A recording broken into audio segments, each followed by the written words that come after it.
killed this woman in order to perform sexual acts on her deceased body. So it's a necrophilia case.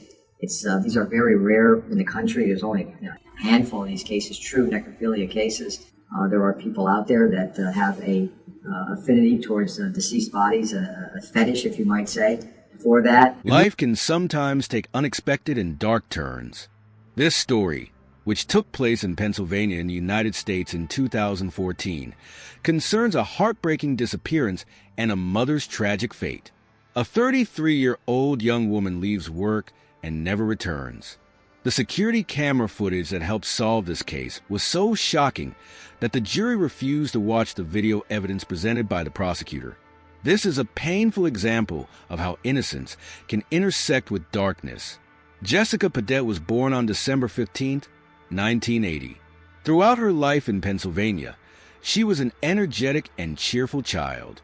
Her parents, Thomas and Danelle, divorced when she was young. Her mother remarried, and Jessica considered him her second father. After graduating from high school in 1998, she went to college to study preschool education. There, she met Michael Padet. Their love grew. They began living together, and during their 8-year relationship, they had 2 children. They married in August 2014. Some sources also claim that Michael had a son from a previous relationship. Michael was known as a loving husband and father. Like any family, they had their ups and downs, but Jessica said she was happy with Michael.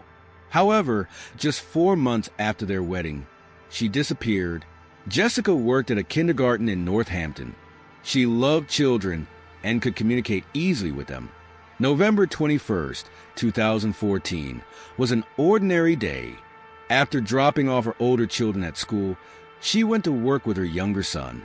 Her son also attended the same kindergarten where Jessica worked. At lunchtime, Jessica asked the administrator for permission to leave briefly, saying that she needed to send a fax from the rural home of her mother and stepfather. The administrator granted permission, and Jessica left in her car. She was expected to return within half an hour. However, an hour passed, and Jessica did not return. Her colleagues became worried and started calling her. She was not answering her phone. An hour later, the kindergarten administrator contacted Michael to find out if he knew where Jessica might be. Michael said he was at work and did not know where his wife was. He added that he would try to contact her himself. Michael began calling Jessica, but all his calls went to voicemail. Jessica never missed calls from her family. Michael immediately called Jessica's mother, Danelle. Danelle had not spoken to her daughter that day and was deeply concerned. Danelle told Michael to call her husband, Greg, Jessica's stepfather. However, Greg had not seen Jessica that day either. As the minutes passed, the family grew more worried. After hundreds of unsuccessful attempts to contact her daughter, Danelle immediately bought a plane ticket to fly to Pennsylvania. For hours after Jessica left work, Michael contacted the police and reported his wife missing. He said Jessica would never leave her children willingly, so something terrible must have happened to her. The police immediately launched an investigation and sent Jessica's description to all stations. Jessica was about 5 feet 4 inches tall, weighed 130 pounds, had a footprint tattoo on her shoulder, brown hair, and hazel eyes. She was last seen wearing gray sweatpants and a black hoodie with "Duck Duck Goose" written on the front. They checked local hospitals and morgues, but no one matching the description was found. Detectives were trying to find out where the mother of 3 children could have gone. They interviewed her colleagues. Jessica had no enemies, and everyone loved her. Jessica seemed normal when she left work at lunchtime. They had not noticed anything unusual about her behavior. 2 hours after Michael reported his wife missing, the police were able to track the signal from Jessica's phone. The phone was in an area about 1 mile from the kindergarten where she worked. Although this data was not 100% accurate, police were able to identify the area where the signal was coming from. During their search, Jessica's white Subaru Outback was found in a parking lot. The car was empty and unlocked. Inside were her purse with her documents and bank cards.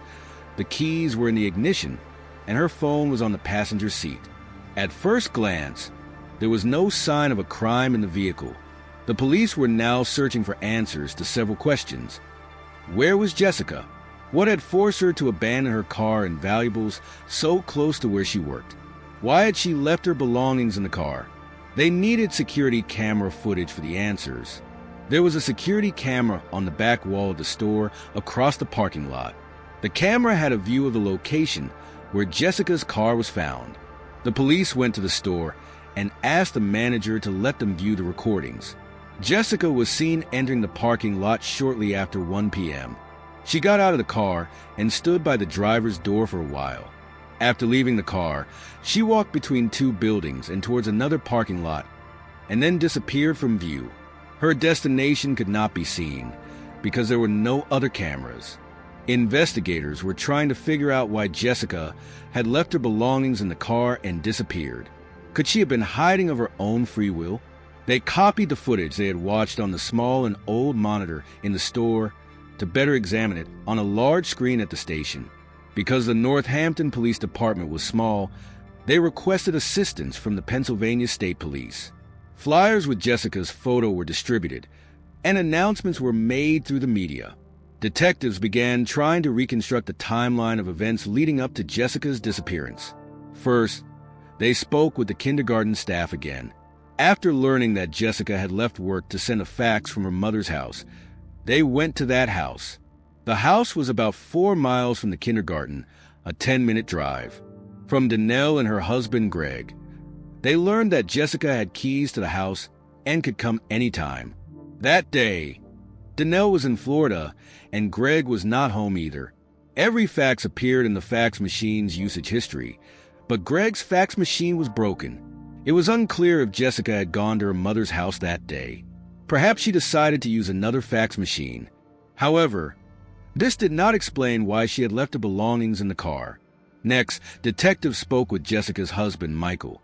Michael said that he was the first to leave the house that day, that a friend picked him up, and they went to work together. They checked Michael's statement. Usually, the spouse is involved in disappearances or murders. Michael was found to be at work when his wife disappeared, so the person in the video was not Michael. Meanwhile, the search continued. Jessica's disappearance was announced in the media, and they requested that anyone with information contact the police. 2 days had passed since Jessica's disappearance. The police still had no concrete leads. Detectives began searching for security cameras along the route to confirm whether Jessica had gone to her mother's house. There was only one road leading to her mother's house. There was an Exxon gas station along this road. Of course, the station had security cameras. If Jessica had gone to send a fax, she should have appeared on the recording from this camera. When they viewed the recordings, they saw Jessica's car passing to the gas station around 12:56 p.m. Her mother's house was only a few minutes away from the station. If the fax machine was broken, she must have returned soon after. When they reviewed the recordings to see if her car had returned, they saw something strange. Just 14 minutes later, the car reappeared at the gas station. The person driving the car was driving fast, and strangely, instead of going straight, she had turned into the gas station, and without stopping, she went onto the road on the other side. She then continued to the city center, where she later abandoned the car. The only logical explanation was that Jessica was in a hurry, and because there was a red light at the intersection, she had passed through the gas station to get to the road where there was a green light. The police then reviewed the security camera footage of Jessica leaving the car in the parking lot and noticed something they had not seen before. Jessica was 5 feet 4 inches tall and weighed 130 pounds. However, the person who exited the car was much taller and sturdier. Based on the height of Jessica's car, experts determined that the person was between 5 feet 11 inches and 6 feet 3 inches tall.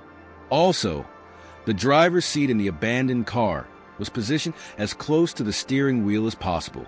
This position made it difficult for someone over 5 feet 11 inches to drive. However, the police had an explanation for this. After getting out of the car, the person could have bent down and moved the seat close to the steering wheel to make the police believe it was Jessica driving. But who was this tall person? Michael's height was around 6 feet. The police questioned Michael again. Michael claimed that he was not involved in his wife's disappearance and that he loved his wife very much. As before, he claimed that he was at work when the kindergarten staff called him. Detectives spoke to Michael's co-workers and checked his phone signal. Michael was telling the truth. So, Michael was not the person in the video. 4 days had passed since Jessica's disappearance. The stress the children were experiencing was unimaginable. The search continued, but still, they had no results. A minute after the unknown person disappeared from the camera's view, a white SUV, presumably a Ford, was seen leaving the area. Jessica's stepfather, Greg, matched the height description and had the same type of car. The police invited Greg to the station for questioning. Greg was shocked to be a suspect in the disappearance of his stepdaughter. According to him, his car was at a repair shop, and on that day, a neighbor had taken him to pick up his Ford. Later, he had eaten at the gas station. However, the police discovered from security camera footage that Greg had passed by the gas station 2 minutes after leaving the parking lot. He hadn't stopped to eat. Greg was lying. Could Jessica's stepfather have been involved in her disappearance? When the detective spoke to Greg's neighbor, they learned that she had not driven him to the car repair shop. So, Greg's entire story was a lie. Putting all the facts together, detectives concluded that Greg was home that day and Jessica had come to send the fax. Perhaps something had happened, and Greg had driven Jessica's car to the parking lot in the city center. A group of police officers went to Greg's house. Jessica's mother, Danelle, allowed the police to search the house. One police officer immediately went to the fax machine and discovered that Greg had lied about it not working. Moreover, the fax machine's usage history confirmed that Jessica had sent a fax that day. So, Jessica was at her stepfather's house on the day she disappeared. In a trash can in the basement, there were napkins with bloodstains. Greg's shoes were also found in a dumpster, and there was dry blood on them. Danelle told the police that Greg had called the trash company the day before, asking them to pick up the trash. She had not thought much about it at the time, but now realized that the trash can was not yet full. Most likely, Greg was getting rid of evidence. Greg was brought in for questioning again. They informed him that they knew he had lied, and that they had found evidence in his house, and that Jessica was there on the day of her disappearance. After that, Greg started talking. Gregory Graph, also known as Greg, said during the interrogation that he came home in the afternoon on November 21st and saw Jessica's car in the driveway and bloodstains on the carpet. He claimed that Jessica was dead when he returned home. He said he panicked and was afraid to call the police because he knew that no one would believe him. He drove Jessica's car to a parking lot in the city center and then returned home. According to Greg, Jessica owed money to someone, and that was why she had died. Of course, this story was another one of Greg's lies. Detectives learned that Greg had bought adult toys the day before Jessica disappeared. Tired of Greg's nonsense, the detectives directly asked him where he had hidden his stepdaughter's body, saying that an autopsy would provide many answers. Greg, realizing he had been caught, changed his statement again. He said that he was home that day watching adult videos when Jessica arrived and asked if she could send a fax. He was standing behind her while Jessica was using the computer. According to Greg, he became aroused and desired his stepdaughter. Without saying a word, he pulled out a gun and shot her in the back of the head. He then moved Jessica's body to the bedroom and drove her car to a parking lot in the city center. He had been to the repair shop to get his car. That is why he went there after leaving Jessica's car. After getting out of Jessica's car, he moved the seat to make everyone think she was driving. Greg said things that shocked the investigators. When he returned home, he put a video camera near the bed and shot a video of his contact with Jessica. As you know, Jessica was already dead. The police found this video on Greg's computer. According to Greg, he wrapped the body in a blanket and hid it in a ravine near his house. Then he returned home and began to clean. In the interview, Greg said, "I wish I could have gotten help. I'm not really a bad guy. I just lost my mind."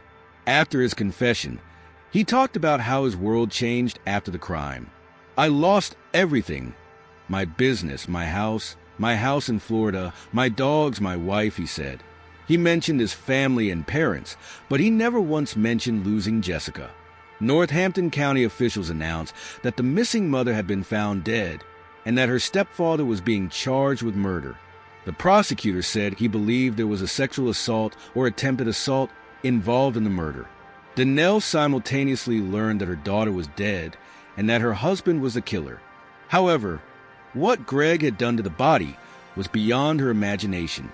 After Greg's arrest, the authorities issued an official statement. Unfortunately, we have sad news to announce today. Jessica Padet has passed away. She is a victim of homicide. Northampton County District Attorney John Morganelli said, "We are still a little hesitant to buy into the version of events given to us by the defendant, but we have reason to believe there was a sexual motive to this whole matter." According to Morganelli, the prosecutor's office examined all the evidence to determine whether Greg had planned the attack. In a statement released by Pennsylvania State Police, the Padet family thanked law enforcement, the media, and the public for their efforts. "We are devastated by the loss of Jessica. She was a beautiful, vibrant young woman who was beloved by her family and friends. The world shines less bright today." 53-year-old Gregory Graph was charged with killing Jessica Padet. During the investigation, some suggested that when Jessica arrived, Greg had tried to persuade her to have sex. When she refused, he had been afraid of being exposed, and that is why he had killed her. However, there was no way to prove that.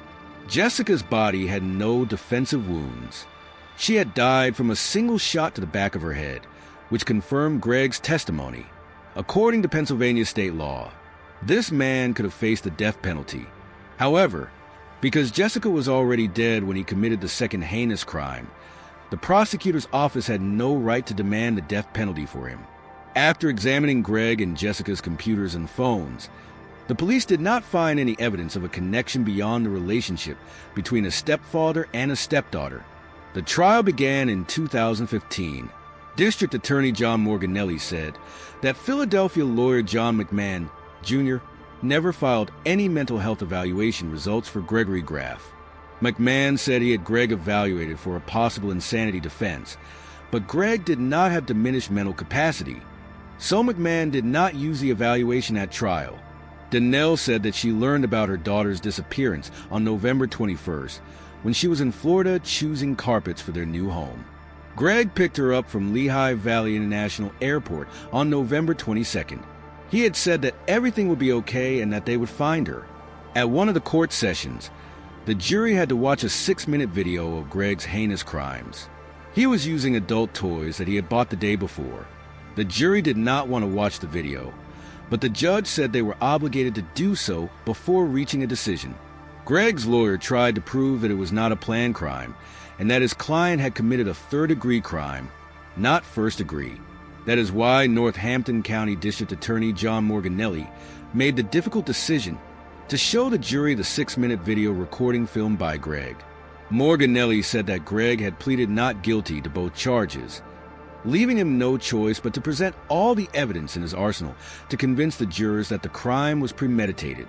In his closing argument, he said, "We needed to show you what he did. It wasn't pleasant, it wasn't tasteful, but we needed to show you what he did." He added, "One good thing about criminals is they're not rocket scientists. They make mistakes." The jury reached a unanimous decision in just 6 minutes. They found Gregory Graph guilty of taking Jessica's life and abusing her body.